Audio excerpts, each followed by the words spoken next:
Donc, salam alaikum. Donc, nous, on va continuer avec cette phase d'enseignement en ligne. Et on va donc terminer le dernier chapitre qui concerne le codage et la théorie de l'information pour les L3, donc télécommunications du département d'électronique. Donc aujourd'hui, on va se focaliser sur le chapitre 4, donc codage canal. On va commencer par quelques rappels. Donc il y a une vidéo qui va être déposée dans quelques instants.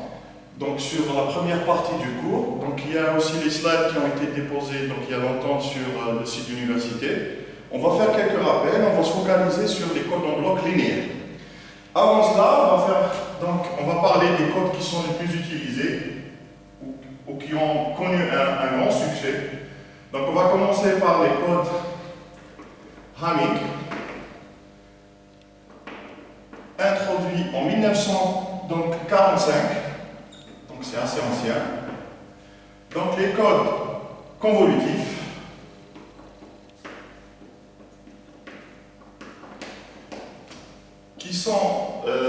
qui ont été des codes jusqu'aux années 95, 80, donc jusqu'à l'apparition du turbocode, qui ont été les codes les plus performants.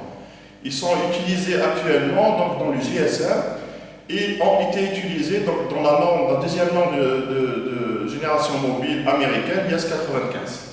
Donc les codes convolutifs, on les retrouve en GSM et IS-95. Nous avons aussi les codes. Donc les codes convolutifs ont été proposés en 1954. Donc vous voyez, de 1954 jusqu'à 1995, c'était considéré comme les codes les plus performants. Donc vous avez les codes BCH. Les codes BCH sont utilisés non seulement pour les systèmes de transmission tels que les communications par exemple en satellite. On les retrouve aussi dans les graveurs et les lecteurs CD et aussi dans votre disque dur SSD. Donc, les codes BCH ont été proposés en 1959 aussi. Donc, on les retrouve dans les lecteurs CD, DVD et disque dur SSD. Donc, parce que lorsque vous enregistrez les informations, on cherche aussi à protéger ces informations dans le cas où il y a des erreurs, où on peut toujours récupérer les informations intactes. On va passer aux turbocodes. Donc les turbocodes qui ont été proposés en 1995 par Béraud. Donc, qui sont des codes très performants. Ils sont utilisés actuellement dans le mobile de la troisième génération, UMTS, et aussi en LTE, donc le mobile de la quatrième génération. On peut aussi parler des codes LDPC, donc toujours proposés dans à peu près la même période, et aussi les codes polaires.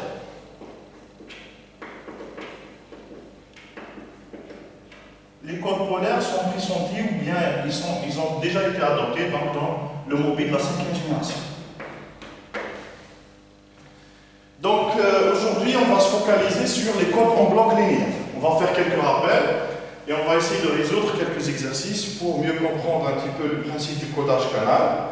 Et aussi, on aura l'occasion peut-être de parler aussi de la notion de distance minimale d'un code et aussi des codes ou bien de la distance de Hamming.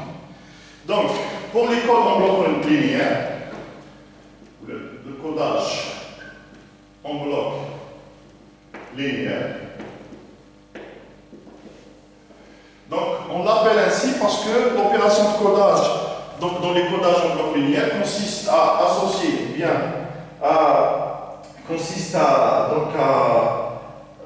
associer une suite de bits, donc le codage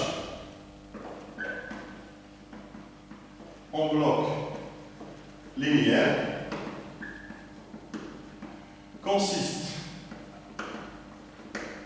à associer une suite de bits ou bien une suite de k bits, ou bien on peut dire aussi un bloc de k bits prendre le mot bloc. Un bloc de n bits avec n supérieur à k en rajoutant de la redondance.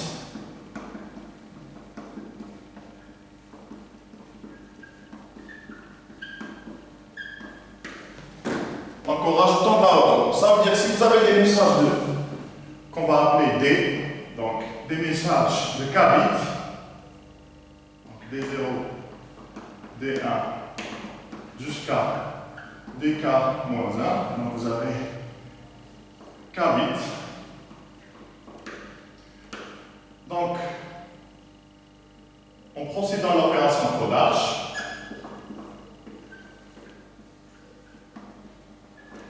vous allez avoir donc des suites ou bien des blocs de n bits, donc C0, C1, C2 jusqu'à n-1, d'accord?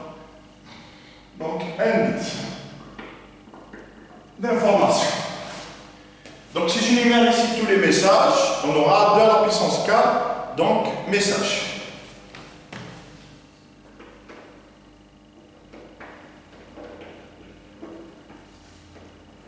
Bon, pour chaque message, j'ai un mot de code. Donc je vais avoir 2 à la puissance k, mot de code.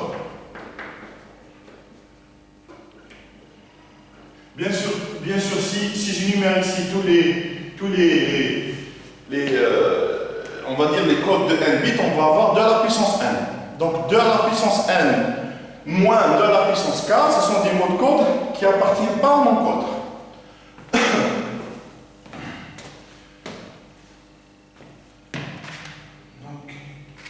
Donc les k, donc c'est les bits d'information.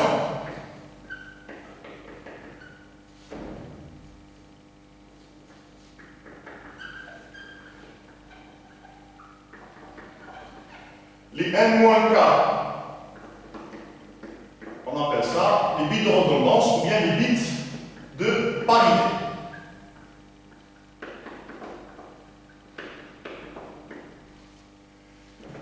Et enfin, on a le R qu'on appelle le rendement du code qui est donné par k sur n, donc c'est le rendement du code.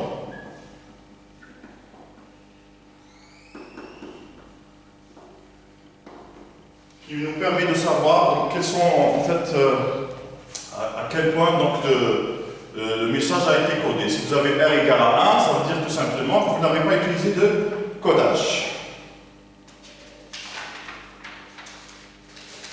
D'une manière générale, donc il y a bien sûr des propriétés des codes en bloc linéaire qu'on va essayer de donner. Premièrement, première propriété.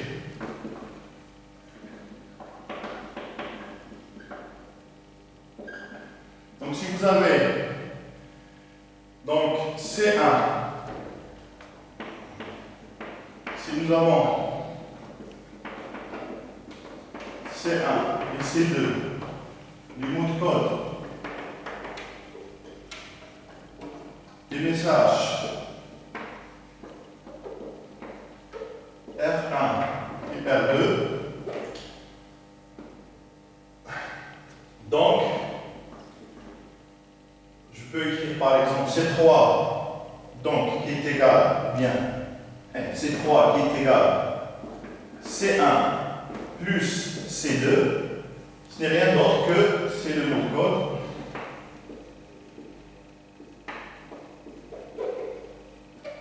de R1 plus R2. N'oubliez pas ici que dans les codes en bloc linéaire d'une manière générale, donc l'opération d'addition ici, c'est une opération modulo 2, c'est-à-dire en utilisant donc le XOR. Donc vous avez par exemple, je peux donner la table de vérité de la fonction XOR, donc 0, 0, 0, 1, 1, 1, 1, 0. Par exemple R1 et R2. Donc on va écrire R1 plus R2. Donc 0 plus 0, c'est 0. 1, 0 et 1. Donc 1 plus 1, c'est 0, en utilisant l'addition modulo 2. Autre propriété des codes en bloc linéaire.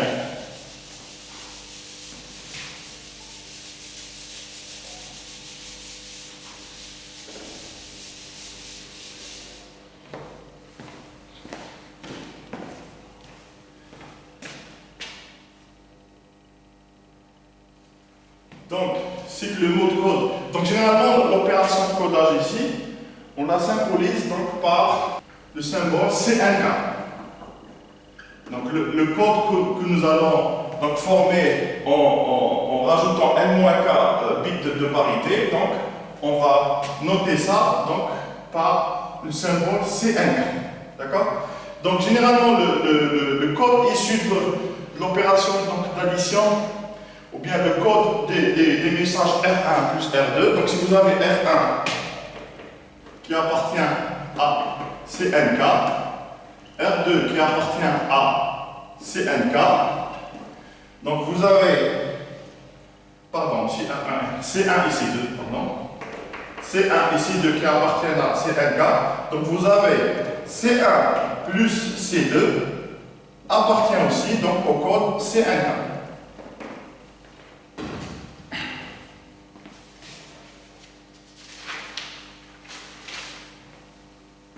L'opération de codage, donc on peut en quelque sorte la représenter par une opération matricielle.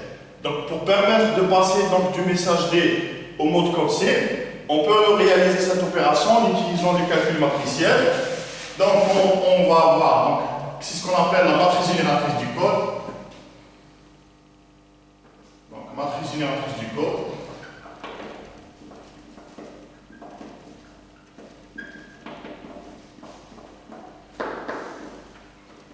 G, donc on va avoir C qui est égal à D fois G. Donc D c'est le message, C c'est le mot de code, et D c'est ce qu'on appelle matrice génératrice du code.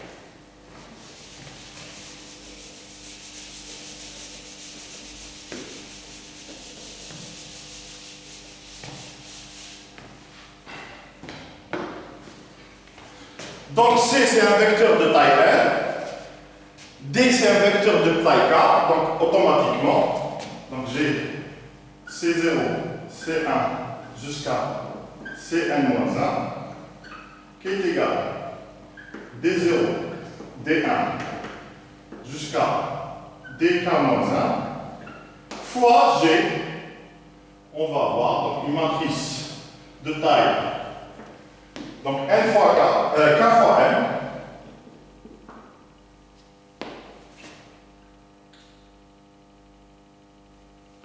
Donc G00,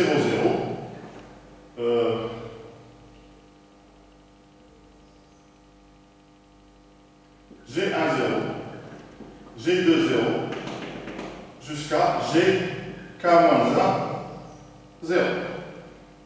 Et ici on va voir jusqu'à G0, N-1, donc G0, 1, jusqu'à Gk-1, N-1. Donc la matrice G est de dimension K fois N. Je peux la représenter uniquement par les lignes. Donc on va avoir C est égal à D fois donc G0, G1 jusqu'à Gk-1.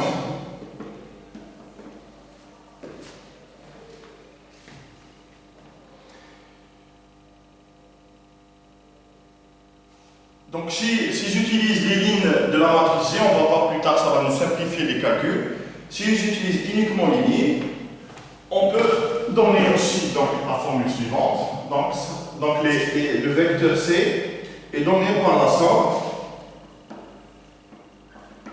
DI fois GI. I allant de 0 jusqu'à K-.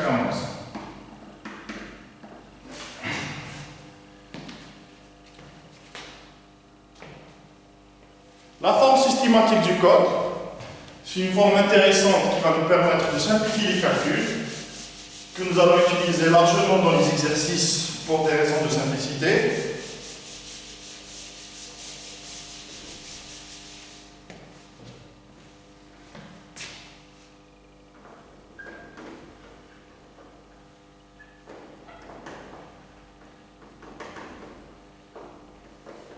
C'est lorsque l'information, on peut la distinguer dans le code. Lorsqu'on peut distinguer l'information du code, on appelle ça un codage systématique ou bien un code systématique. Donc le code systématique, il est caractérisé par la forme suivante. Vous avez la matrice génératrice du code qui est déterminée dans une partie par une matrice identité et par la matrice de contrôle de parité, donc qui va générer les bits de parité.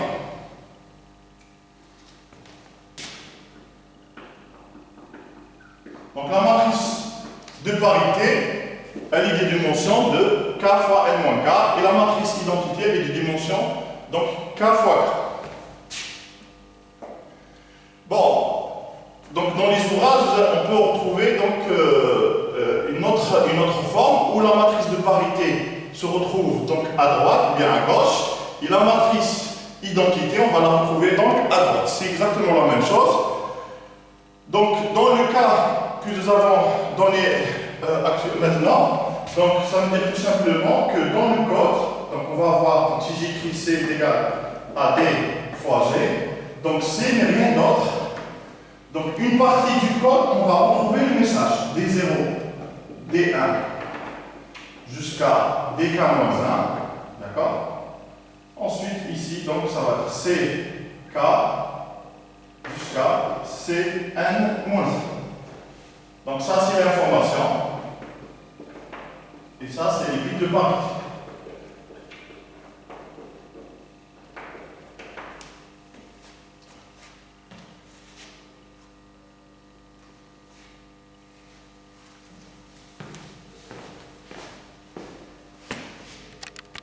Donc on va prendre un exemple.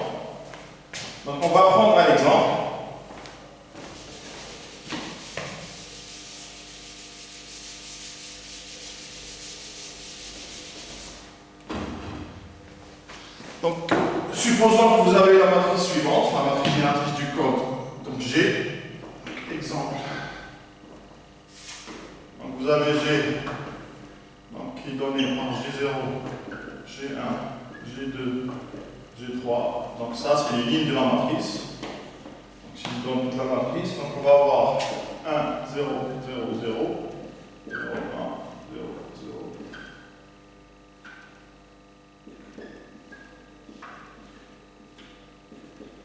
Donc ça, c'est la matrice identité.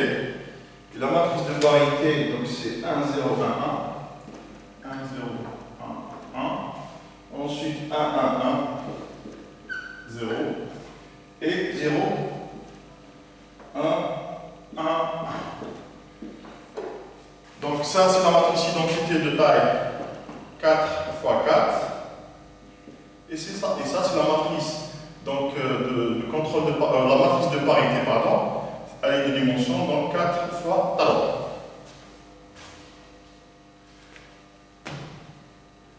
Donc l'avantage d'avoir la forme systématique, donc directement. Donc si je veux calculer maintenant l'opération de codage, donc supposons que j'ai le message D qui est égal à 1, 0, 0, 1, et je souhaite donc retrouver donc, le code qui correspond à ce message. Donc je peux utiliser donc, cette fonction qui va me permettre de calculer directement. Donc je multiplie donc, chaque bit de mon message par une ligne et je somme le tout.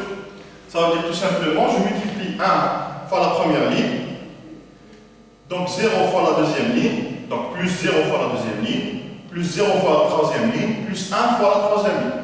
Donc ceci revient donc à additionner la première et la quatrième ligne. Donc on va avoir C qui correspond à ce message. Donc on va appeler ça, pour ne pas... Donc on va appeler ça C1, D1. Donc on va avoir C1, donc le mot de code qui correspond au message D1, c'est la somme de la première ligne et de la quatrième ligne. Donc on va avoir 1, 0, donc 1 plus 0, 0 plus 0, donc c'est 0, 0 plus 0 c'est 0, 0 plus 1 c'est 1, donc 1 plus 1 c'est 0, 1 plus 0 c'est 1, et 0 plus 1 c'est 1. Donc vous remarquerez ici, grâce à la forme systématique, que les 4 premiers bits du mot code correspondent à D. Et ça, c'est les bits de parité. Donc je retrouve D dans le mot de code grâce à la forme systématique du mot code. Si je veux maintenant donner toutes les équations, donc d'une manière générale, si jamais on vous demande de donner tous les mots de code possibles, donc il suffit d'énumérer tous les messages possibles, donc de 4 bits, 0, 0, 0 jusqu'à 1, 1, 1, 1. Donc on va avoir donc 16 messages, pardon. Donc on aura 16 mots de code. Donc pour vous simplifier un petit peu les choses, il vaut mieux écrire les équations qui correspondent donc à ce code. Donc j'ai oublié de dire ça, donc, puisque j'ai k égale à 4 et 1 égale à... non, k égale à 4 et 1 égale à 7, donc c'est un code C7, 4.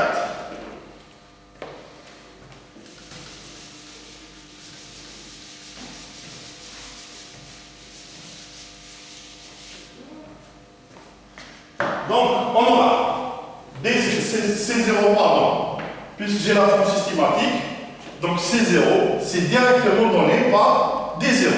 Donc, il suffit pour ça de noter les bits de l'information à côté de votre matrice génératrice du code, D1, pardon, D2 et D3. Donc, C0, c'est D0, C1, c'est D1, C2, c'est D2, C3, c'est D3. Il va me rester maintenant C4, C5 et C6. Donc C4, C5 et C6 que je dois calculer.